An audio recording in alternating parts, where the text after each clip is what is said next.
Biden ট্রাম্পের জন্য মধ্যপ্রাচ্যে বড় পারমাণবিক সংকট তৈরি করছেন। ইসরায়েল 20 জানুয়ারির আগে ইরানের পারমাণবিক স্থাপনায় বোমা ফেলার নির্দেশ দিয়েছে। নেতানিয়াহুর আশঙ্কা, ট্রাম্প ইরানে হামলার অনুমতি দেবেন না। ট্রাম্প সেই বিকল্প অনুসরণ করার আগেই পারমাণবিক চুক্তি সুরক্ষিত করার দিকে নজর দিয়েছেন। ইরানের পারমাণবিক স্থাপনায় বড় ধরনের হামলার কথা ভাবছে ইসরায়েল।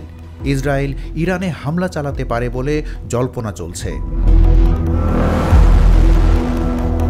ইয়েমেনের হুথি বিদ্রোহীদের টানা হামলার প্রতিক্রিয়ায় এই পরিকল্পনা করছেন ইসরায়েলের প্রেসিডেন্ট বেনিয়ামিন নেতানিয়াহু। হুথিরা ইরানের কাছ থেকে অস্ত্র ও অন্যান্য সহায়তা পায়। অ্যাক্সিওস জানিয়েছে, বিদায়ী মার্কিন প্রেসিডেন্ট জো বাইডেন ইসরায়েলের প্রতি আহ্বান জানিয়েছেন ডোনাল্ড ট্রাম্প 20 জানুয়ারি ক্ষমতা গ্রহণের আগেই যেন ইসরায়েল ইরানে আক্রমণ করে। তবে হোয়াইট হাউসে এ ধরনের ধর্মঘট সম্পর্কে কোনো সক্রিয় কথোপকথন অনুষ্ঠিত হচ্ছে না। 2024 সালের নভেম্বরে ইসরায়েলের কৌশলগত বিষয়ক মন্ত্রী রন ডারমার ট্রাম্পের সঙ্গে দেখা করেছিলেন। অ্যাক্সিওসের প্রতিবেদনে বলা হয়েছে, তিনি এই বিশ্বাস নিয়ে সভা ছেড়ে চলে গেছেন যে ট্রাম্প ইরানের পারমাণবিক স্থাপনায় ইসরায়েলি সামরিক হামলাকে সমর্থন করবেন না।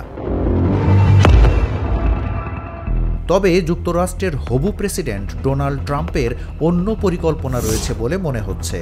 ট্রাম্প তেহরানের সাথে একটি নতুন পারমাণবিক চুক্তি নিশ্চিত করার চেষ্টা করবেন বলে জানা গেছে। অ্যাক্সিওসের রিপোর্ট অনুযায়ী সামরিক বিকল্প অনুসরণ করার আগেই ট্রাম্প এটা বিবেচনা করবেন। বাইডেন এবং ট্রাম্পের সহযোগীদের সাথে বৈঠকের জন্য ডারমার সম্ভবত আবারও মার্কিন যুক্তরাষ্ট্রে যাবেন।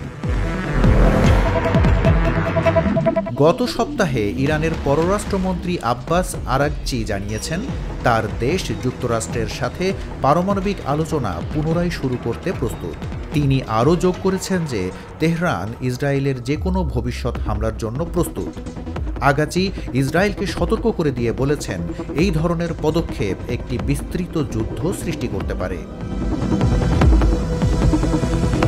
2015 সালের পারমাণবিক চুক্তি জেসিপিও অনুযায়ী ইরান তার পারমাণবিক কর্মসূচি সীমিত করেছিল। তবে 2018 সালে ট্রাম্প প্রশাসনের সময় যুক্তরাষ্ট্র একতরফাভাবে এই চুক্তি থেকে বেরিয়ে আসে। এরপর থেকে ইরান পারমাণবিক অস্ত্র তৈরির জন্য ইউরেনিয়ামের ব্যবহার বাড়াতে শুরু করে। আন্তর্জাতিক আণবিক শক্তি সংস্থার দাবি, এখনও পর্যন্ত ইরান 60% পর্যন্ত ইউরেনিয়ামের ব্যবহার বাড়িয়েছে।